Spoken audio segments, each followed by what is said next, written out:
we introduce the ASUS. You know the notebook. It's a very successful story here. Want to join?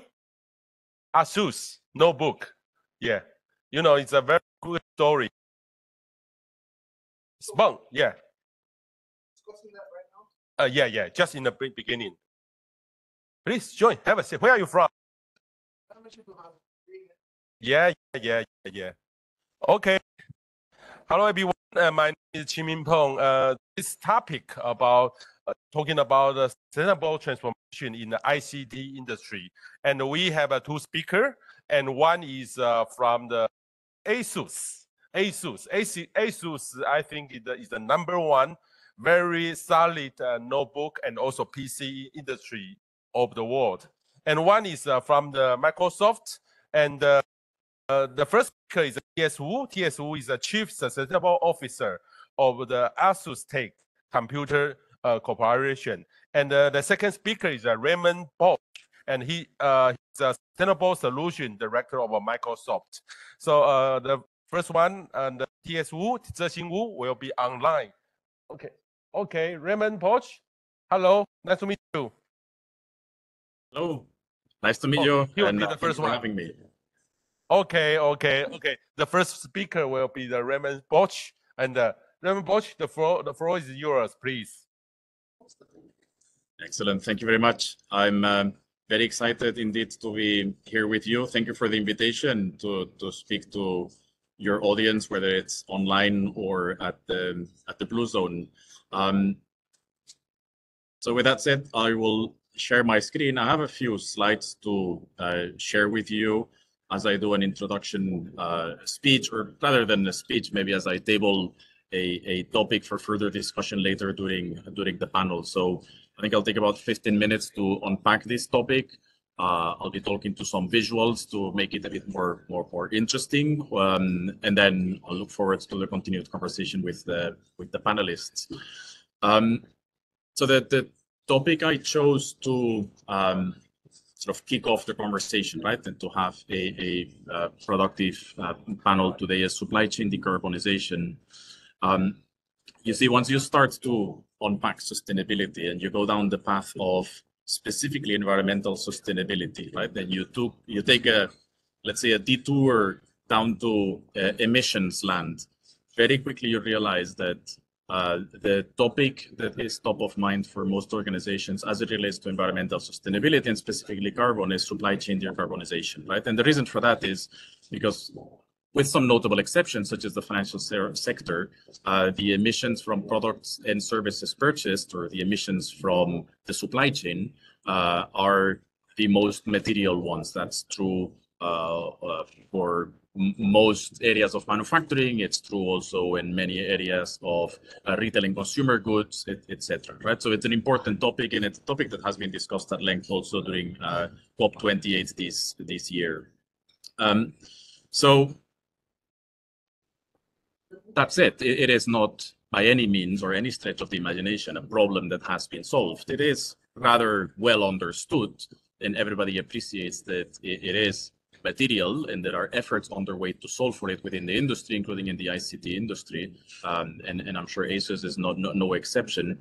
But it is not a problem that anyone can claim to have cracked just yet, right? So it is top of mind for everyone in the industry, and myself representing Microsoft, I can share our point of view that indeed it is something that preoccupies us, right? And that we're actively engaged in to try to solve for.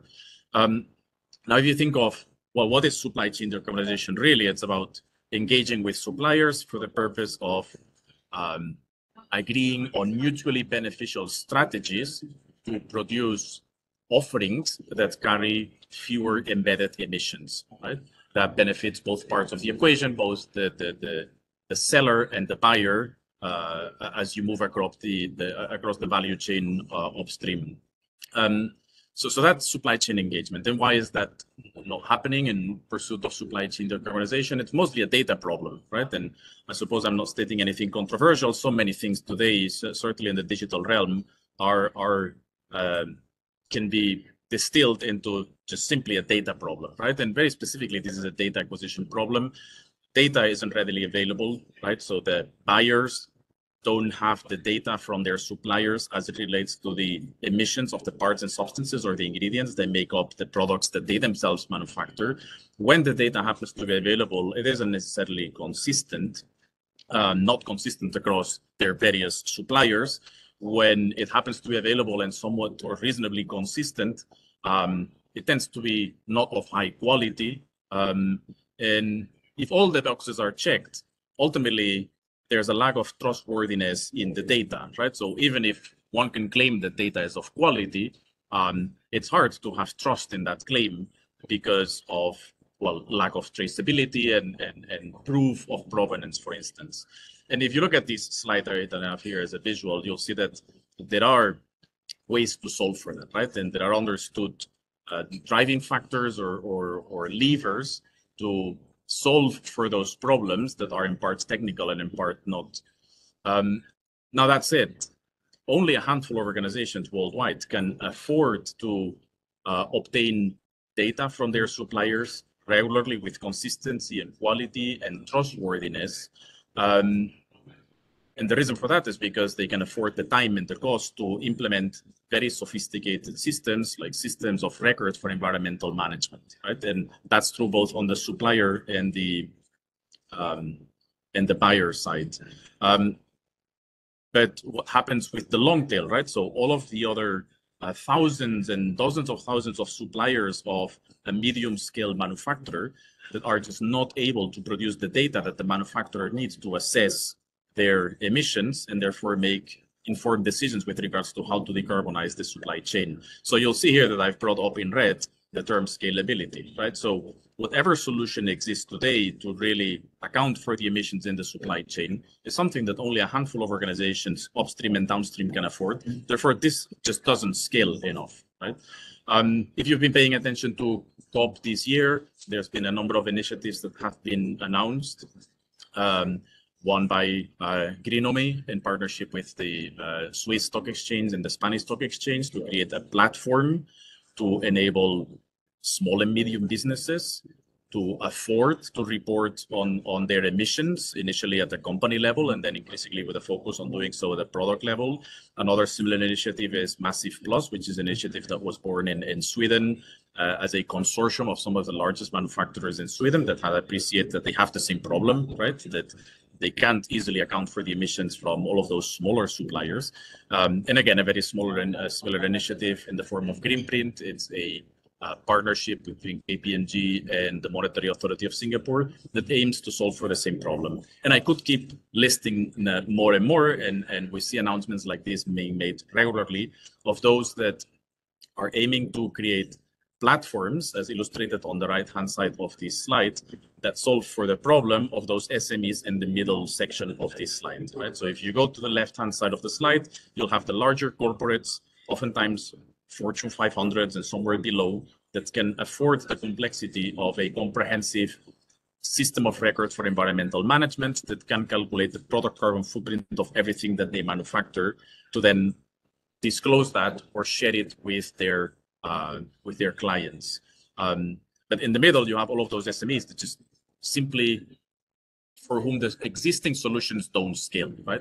And there you have this emergence of platforms on the right-hand side, and I listed a few examples of those that have been announced recently that aim to centralize what the large corporations on the left-hand side are doing and offer that as a lightweight service that then is available at a much lower cost to a longer tail of organizations, of manufacturers that can then compute with precision, with quality, with trust their emissions and share those upstream with their clients and so on and so forth. Now, those platforms, for the most part, haven't yet considered the problem of legal boundaries, right? And that's probably the next frontier that as an industry we'll have to tackle. And that is, organizations aren't just going to freely share their data upstream or with these platforms. The data that they're asked to share to calculate with precision and with traceability and trust the emissions of their products is primary data. It's sensitive data in most industries, right? And here we're not talking about a technical problem as much as we're talking about a legal problem, right? Manufacturers, regardless of size, are just not going to get the blessing from their legal departments to share that type of data with platforms, which then aim to reshare that upstream with anyone potentially, without there being some legal contract involved in it, right? So there is a problem of legal boundaries that needs to be acknowledged.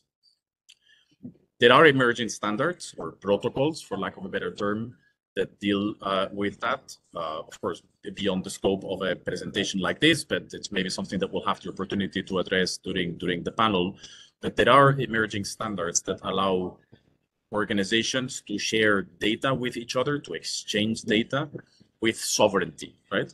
While having their governance and their say-so of what happens with their data once it's been shared, regardless of who might be sitting upstream as a recipient of that data, right? So what we see, and I suppose we're here to discuss some insights as it relates to the industry, what we're seeing is an emergence of, or an increased adoption rather, of these data exchanges or data protocols that allow for the smooth sharing of data while respecting the legal boundaries or taking into consideration the sovereignty of organizations and, why not, nation states. Now, as I begin to wrap up this initial presentation, let's pause for a second to consider what these supply chains that we're talking about look like, right? So on the upper level, you'll have the brands, right, including ASUS, the OEMs. And then as you start going lower into, peeling the layers of the onion, so to speak, or going tiers below, then you get to the raw material suppliers or producers.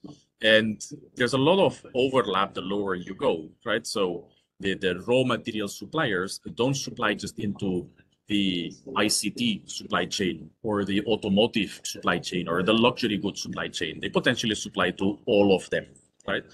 Which means, let's flatten this view, right?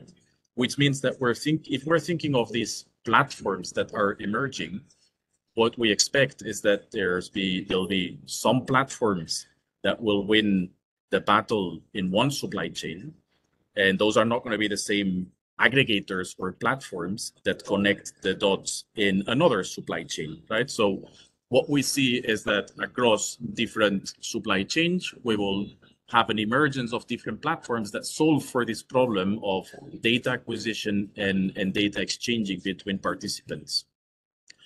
And one thing, and this is again my point of view, and is a point of view shared by many at Microsoft, is that we will see this, let's call it this range of options, depending on the size and the maturity and the sophistication of the organizations in the supply chains. Some of them will self-host systems of record for emissions management and data exchanges to exchange data with their tier one suppliers. Some of them will host shrink-wrapped or packaged versions of that, let's say in a VM, if you will, right? And others will consume that as a service because they'll just not have the IT infrastructure or the resources to even consider running anything themselves, right? So we will see these data exchanges and data platforms proliferate with different formats, ultimately all of them connected, but catering to the resources available to their consumers, right, to their constituents. So with that, I get to the end of my presentation, which is to effectively decarbonize supply chains, collaboration is important. Having access to data is paramount. Being able to standardize data, being able to establish provenance for the data through traceability is important. Those, for the most part, are solved problems today. They just don't scale. Scale can be introduced, and we're seeing the emergence of that through platforms that act as aggregators. Now, those aggregators need to start acknowledging that there is a problem of legal boundaries or data sovereignty, and they need to be able to solve for that through adopting emerging protocols that will allow them to establish data exchanges. Those data exchanges, however, are not a one-size-fits-all. They'll need to make sure that both a tier one manufacturer and a very small supplier all have access to those data exchanges, and they'll have varying degrees of resources and sophistication to do so, right? So there needs to be an acknowledgement of that too. But lastly, the most important thing ultimately for this to succeed is also the acknowledgement that there are going to be multiple players trying to pursue this as a business opportunity. And several of them are likely going to achieve a reasonable amount of scale, right? They'll have enough gravitational pull to acquire a substantial amount of data from one or more supply chains so that they'll then be able to offer value to the upstream consumers of those data aggregation points or platforms. Now, the problem there is then a problem of fragmentation, right? If there was only one, it would be easy for everyone to consume the data. But because there's going to be many, then we'll run into a problem of where do you go to get the data that you need. So what we expect to see as well, probably in the next year or two, as all of this matures, is agreements between the various data exchanges and the data platforms that use those data exchanges to federate, where a platform that is serving manufacturers within the ICT supply chain is then federating with a platform that is working with suppliers within the retail and consumer goods supply chain, for instance. And it's at that point that I think we'll have achieved the nirvana or the holy grail, if you allow me the term, but we're still far away from that. So I welcome you all to think about this, to consider it. Maybe there's an opportunity for you in this. Maybe there's something that you're working on in terms of a project that might benefit from this point of view. I'm certainly looking forward to the panel conversation to explore this further. Thank you, Ramon, and tell you the good story. I'm a data guy about the open data, and you talk about the data, the importance of data in climate change, or some, especially the supply chain. It's very important, but your talk is the most wonderful talk I have ever met, because some people want to engage about the data, green and the digital. It's totally different people. You are the guy to link together. Thank you very much, and we hope to have a discussion later on. So right now, I would like to invite ASUS, Zhexin Wu, and he is quite famous because in that kind of field, he's a wonderful expert and teach everything and not greenwashing, but do the right thing. Please, Zhexin Wu, please. Thank you. Thank you.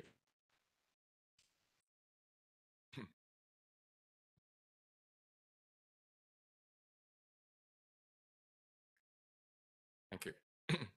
And ladies and gentlemen, thanks for having me to be part of this seminar. I'm TS, Chief Sustainability Officer of ASUS. It's my great honor to have the chance to share ASUS sustainability journey with you. COP28 is a pivotal opportunity to correct course and accelerate action to tackle the climate crisis. This year, COP28 will take stock of progress on the Paris Agreement and chart a course of action to dramatically reduce emissions and protect lives and livelihoods.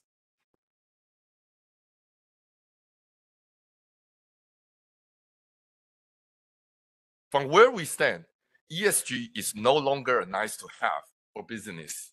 Leaders must move from good intention to value creation, accelerating progression of ESG to differentiate in the market for capital and talent. ASUS constantly focuses on integrating sustainability into our business to position us as a sustainable and leading technology company. Now, let me introduce how we manage sustainability at ASUS. Becoming a world-class green leader in technology is not just a goal. It's also a principle that drives operations across our entire company.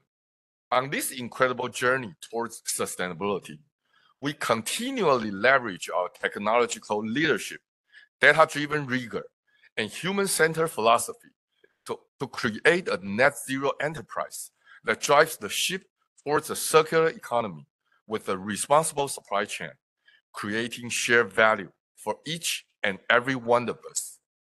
We embrace this principle to develop our 4 sustainability pillars. The first pillar is climate action, where we focus on how we collaborate with our partners across the whole value chain to target net zero. Next is circular economy. Here we leverage design thinking and technological advancement to minimize our impact on the planet. Our third pillar is responsible manufacturing. This refers to how we collaborate with our business partners to ensure labor and human rights protection in our supply chain. Last but not least, we have value creation, which includes how we create worldwide social impact by bridging the digital divide and promoting the digital inclusion. At ASUS, we have a profound desire in our hearts to make the world a better place.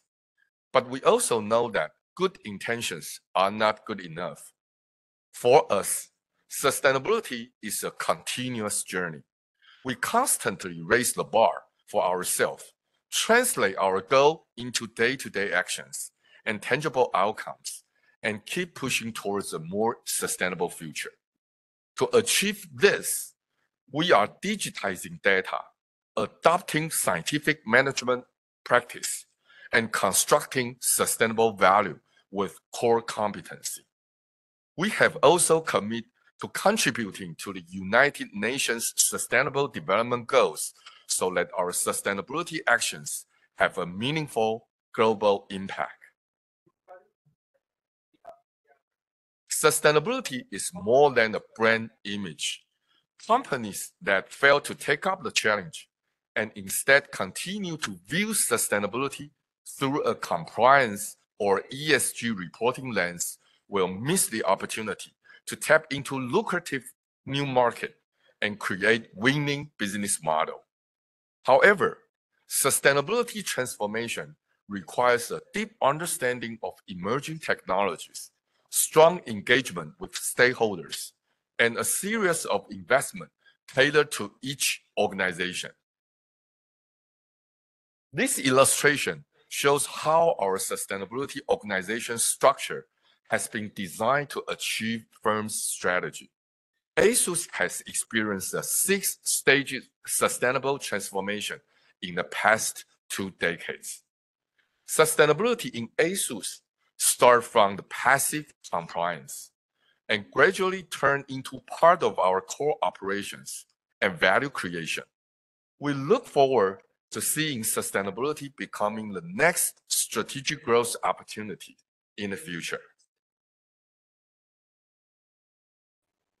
To achieve net zero carbon emission throughout our value chain, ASUS has set science-based target with a 3-stage implementation approach. Reducing emissions within the value chain is the most critical step.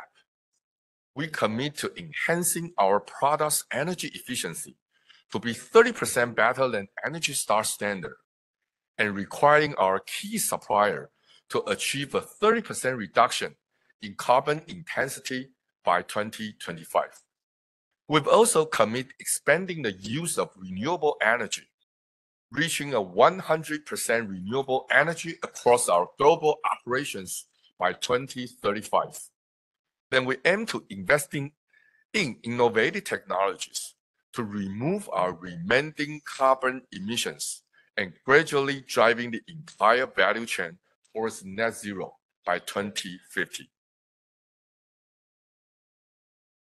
Setting science-based targets supports an ambitious decarbonization roadmap, clarifying the alignment with the Paris Agreement. I'm very glad to share that our near-term targets were validated by Science-Based Target Initiative in October 2023. We commit to reduce Scope 1 and 2 GHG emissions by 50% by 2030 from the base year of 2021, and reduce Scope 3 emission by 30% in the same time frame.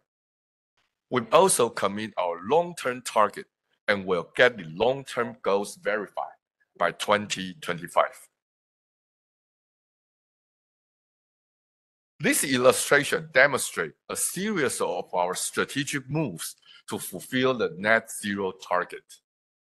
The comprehensive GHG emission inventory is the foundation of everything. Next, we use the TCFD framework to identify and quantify the risk and opportunity associated with GHG emissions, and based on this, set ambitious reduction targets. After establishing our goals, we progressively drive the entire value chain towards net zero by promoting reductions within the value chain, expanding the use of renewable energy, and ultimately offsetting the remaining emissions with high-quality carbon credit. On top of emission reduction, the path to net zero comes with significant business opportunity. We anticipate that through the execution of net zero roadmap, we will change our business model from linear to circular, investing in emerging clean technologies, and eventually create strategic growth opportunities for ASUS. A complete GHG inventory helps us understand emission hotspot, enabling us to drive necessary reduction measures. Based on the findings from GHG inventory presented here, our primary emission sources are concentrated in Scope 3 indirect emissions. Specifically, emissions from the supply chain and product energy efficiency account for the vast majority of our overall emission. In contrast to the take, make, waste linear model, a circular economy is a systematic approach to gradually decouple growth from GHG emission. In ASUS, circular economy transformation represents a series of practical actions, including circular supply chain, product life extension, product as service, sharing platform, and recovery and recycling. ASUS employs the principle of design thinking to drive innovation in product development, focusing on understanding customers' desirability and identifying optimal solutions that balance technology feasibility and business viability. We have adopted eco-design approach to decrease carbon footprint by using environmentally friendly materials. Another way for carbon reduction is elevating product energy efficiency. Our laptop energy efficiency exceeds the Energy Star standard by 34% on average. Additionally, our sustainability efforts are verified by leading global eco labels such as EPEAT. Our eco-friendly product revenue made up 87% of our total product revenue in 2022. The consumer electronic industry is known for its complexity due to a combination of technological advancement, rapid innovation, global supply chains, and evolving consumer preference. To manage and keep hundreds of suppliers on the same page in decarbonization becomes a huge challenge. ASUS considers sustainability, innovation, quality, lead time, cost, and service as important parameters in supply chain management. ASUS divides a number of suppliers into different levels based on carbon management capability and carbon emission intensity, and adopts different management approaches. We provide multiple resources to different level suppliers, especially for those emissions is high and management capability is low, to drive the entire supply chain towards a low carbon transformation. ASUS is now a full member of Responsible Business Alliance, the highest level in the world's largest industry coalition dedicated to corporate social responsibility in supply chain management. Our team, our tantalum, tungsten, and gold utilize 100% sources from qualified smelters. We are also the first company to receive the ISO 2400 Sustainable Procurement Certificate. As increasing number of suppliers gradually to initiate GHG inventory, set reduction targets, adopt renewable energy, and actively implement various reduction measures. In 2022, ASUS key supplier emission intensity has decreased by 24% compared to the 2020 baseline.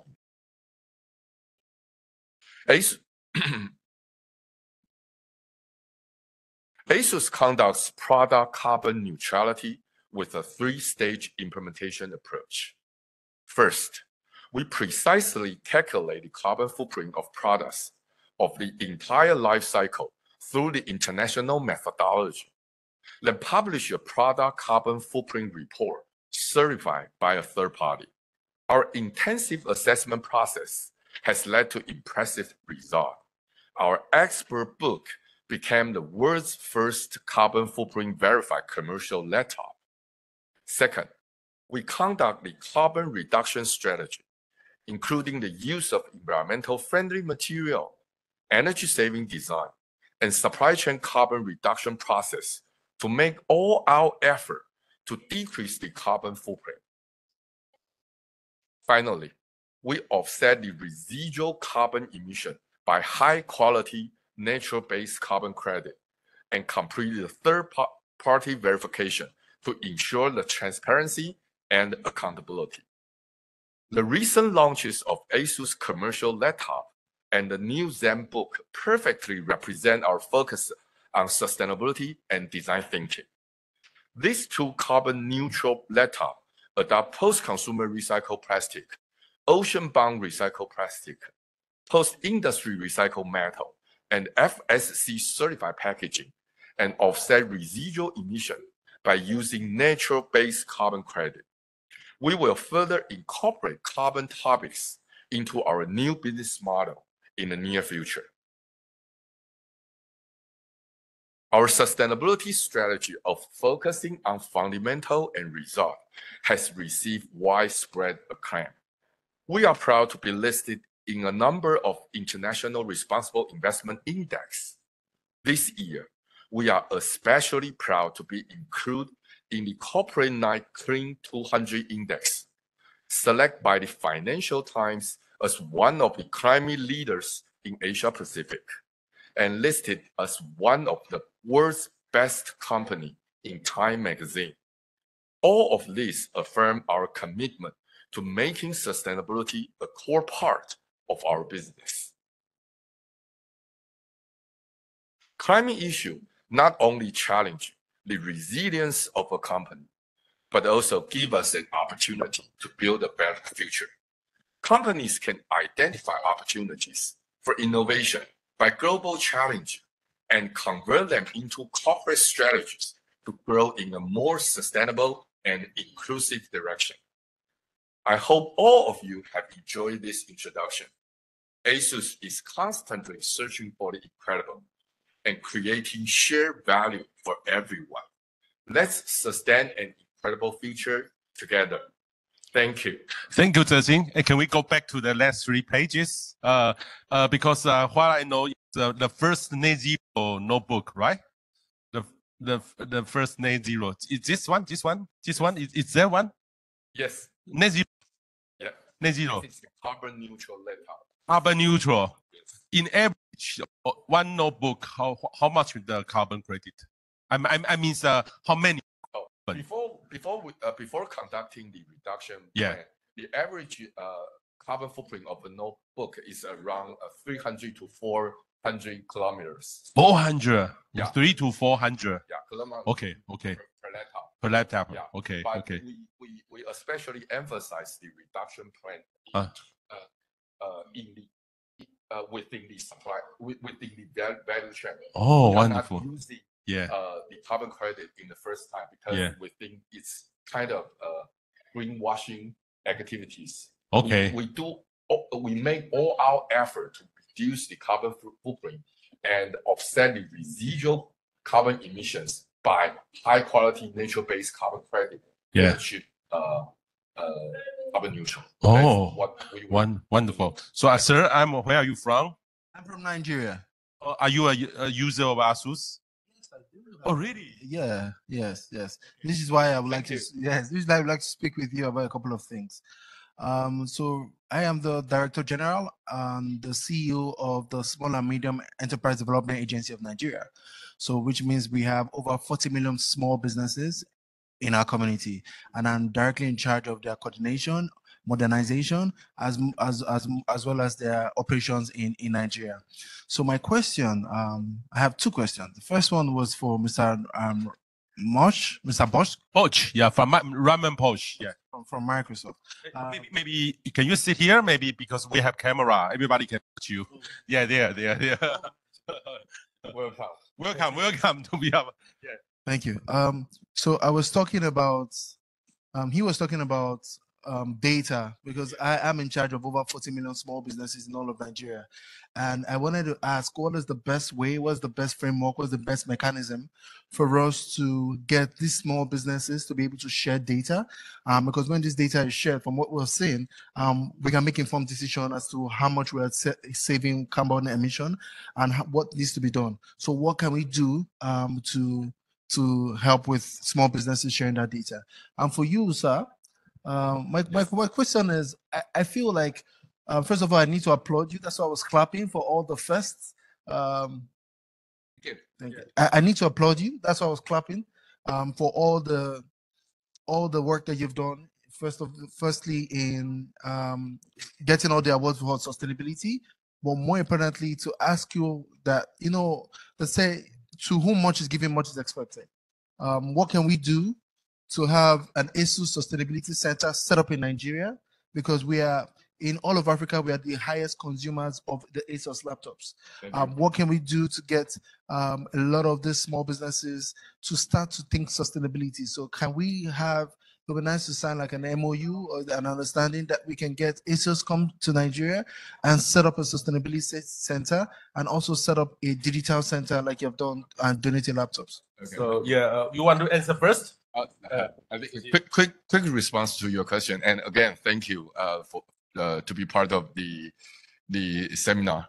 And I think I'm very happy to hear your advice. So let's stay in touch. Feel free to reach out to me and for further discussion in the future. Okay.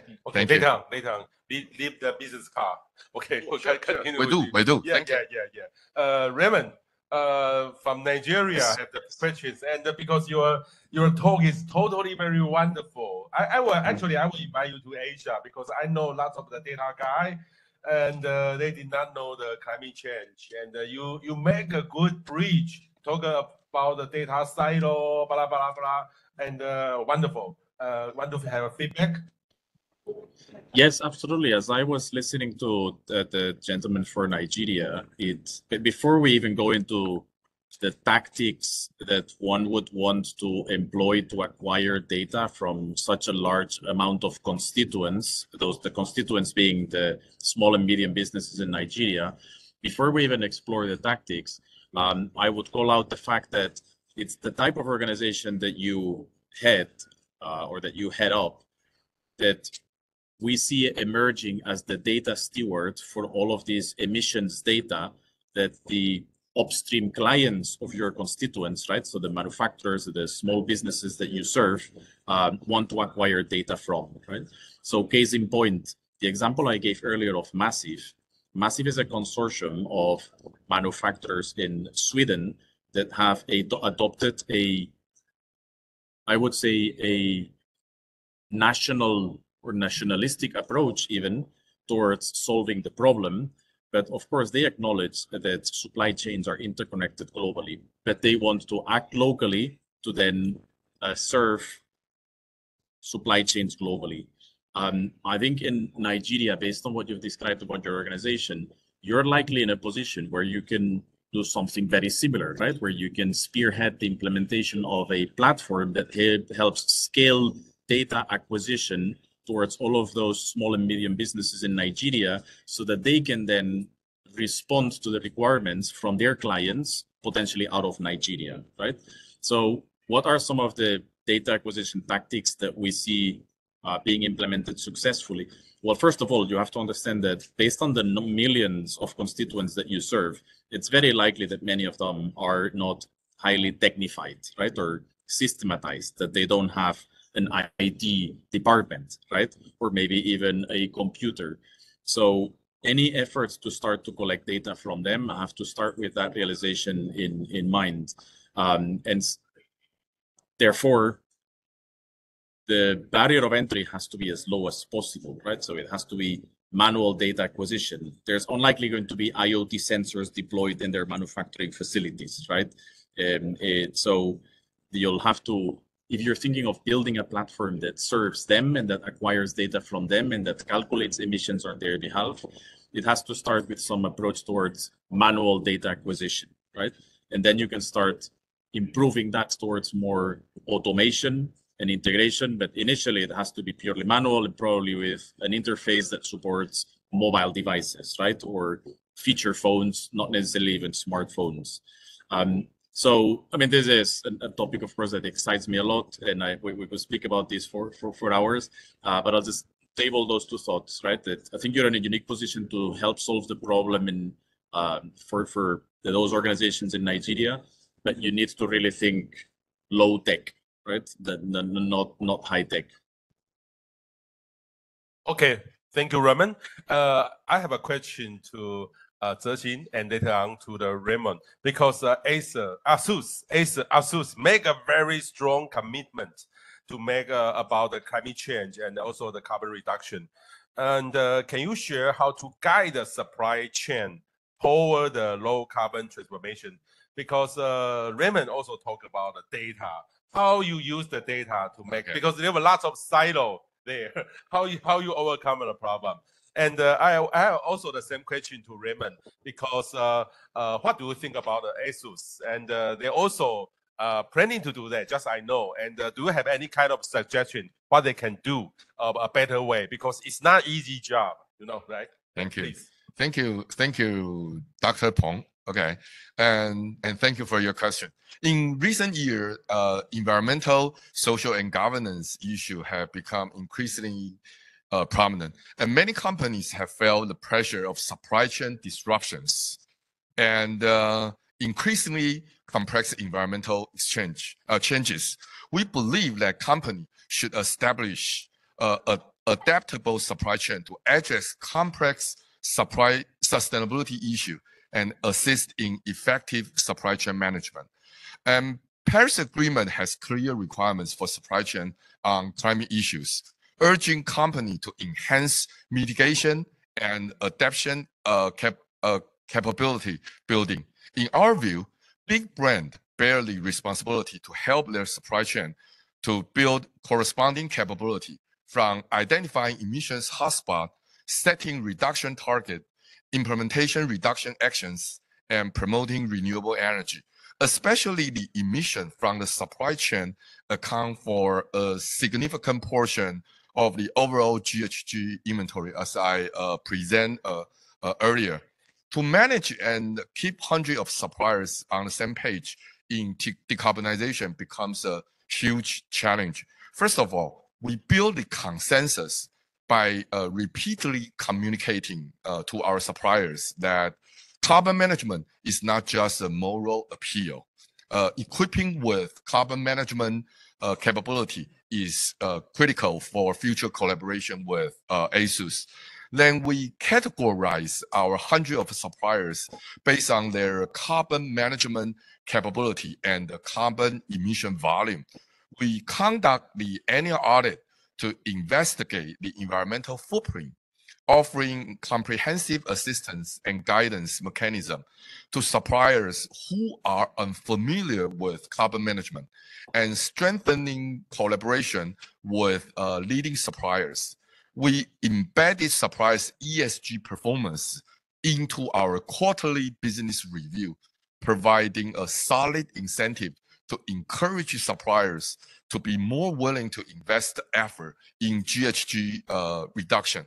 And furthermore, I want to emphasize here that digital empowerment helps effectively manage the complex carbon emissions in the supply chain. ASUS is developing a carbon management platform. This platform is based on a dual cloud architecture concept, combining a private cloud and a public cloud to collect and monitor real-time activity data. By incorporating blockchain proof of storage, proof of evidence, and validation in a three-phase data trust mechanism, the platform ensures all the carbon flow is verifiable, transparent, and trustworthy, enabling data-driven management decisions and facilitate a smarter, more efficient digital transformation towards a low-carbon supply chain. That's my answer to your question. Thank you. Yeah, thank you. It's very not easy, right? It's the silo. Yeah. Lots of silo. Yeah.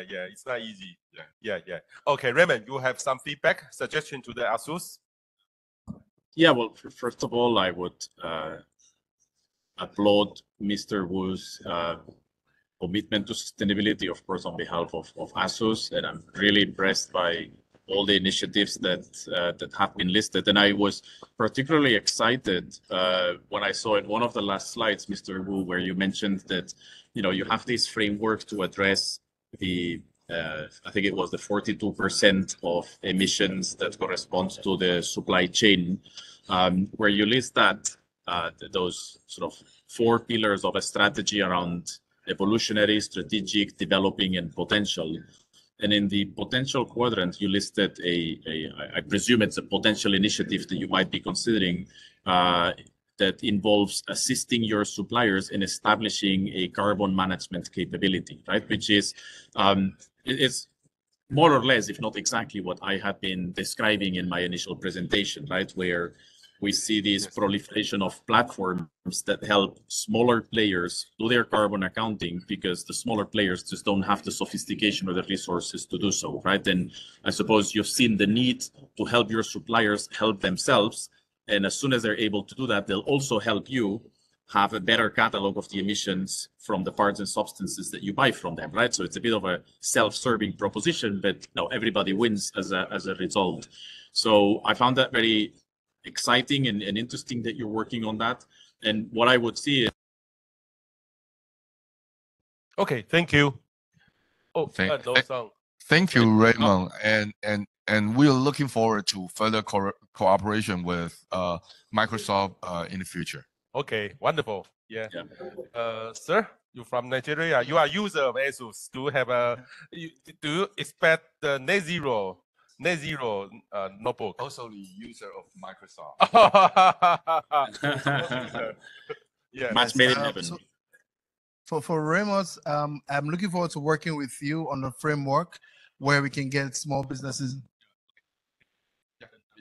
Yeah. Can you hear me? Yes. I said I was looking forward to getting a framework where we can get small businesses to do the reporting of data emission, of carbon emission, and the data that they need for us to make informed decision. So if you can get your contact to a framework, that'll be fantastic. And for you, sir, I need your commitment on coming to set up the ASUS Sustainability Center in Nigeria. But what I didn't see is a lot of gender participation in sustainability. If you can share with me, like, how many women, because we have a lot of women in Nigeria that are in innovation. I would like to see how you're doing that, the sustainability with women, and how we can get women back in Nigeria to be a part of this. Thank you. Thank you. I still have a question to Ramon, because I'm a data guy. How to make a standard for the data flow is very important. I'm wondering, in the climate change issues, when our pavilion is called digital cross screen, do you have any kind of a suggestion how to make a clear way, a clear roadmap? How can we break the silo effect of the data? Yeah, very good point. So there's two parts to this problem, right? One is what to share, and Yes. if we're talking about standardization and data flows, it's important to identify first what are we sharing, and therefore then how we structure it, right? Which standard do we conform to when representing this data before we even share it? And then it's how do we effectively share it, right? What are the protocols or the channels used to exchange this data with confidence, with sovereignty, with privacy? So there are already emerging and very quickly moving into established standards for solving for these problems. In the what to share, Microsoft, for instance, is part of the Pathfinder framework, which is a standard that emerged out of COP26 in Glasgow that describes the payload itself, right? So what format the data should be that describes the product carbon footprint. In terms of how to share that, again, standards that are emerging that gradually we'll see them move into ISO standardization, for instance, such as data spaces, right? So I'm somewhat of a data geek, so it's easy for me to go down the rabbit hole. I don't want to necessarily carry you all down through that rabbit hole, but I'll just table that here for further discussion, right? So the Pathfinder framework, potentially a solid standards to represent product carbon footprint, data spaces, which we expect to go into ISO standardization at some point in the future, a good standard for exchanging data, right? And ultimately will be a framework, right, that will combine various standards to satisfy the problems of the companies that need to use it. Yeah, thank you, Ramon. Actually, in these 3 days, and we invited some speaker from Tokyo University, the Professor Noburo, and he also mentioned about the importance of how to make an ecosystem to share the data. So especially the scope 3, and so probably Microsoft and all of the Asia country and also for Africa, we can combine together to break the record. I mean, break the silo, and it's very important. Let's try to do this. Thank you very much. Let's finish the talk. And thank you, sir. You jump into to be our panelist. Sorry, but it's very wonderful. Thank you very much. Thank you, Ramon. Thank you. Looking forward to seeing you in Taiwan. Thank you. Mr. Wall, thank you very much.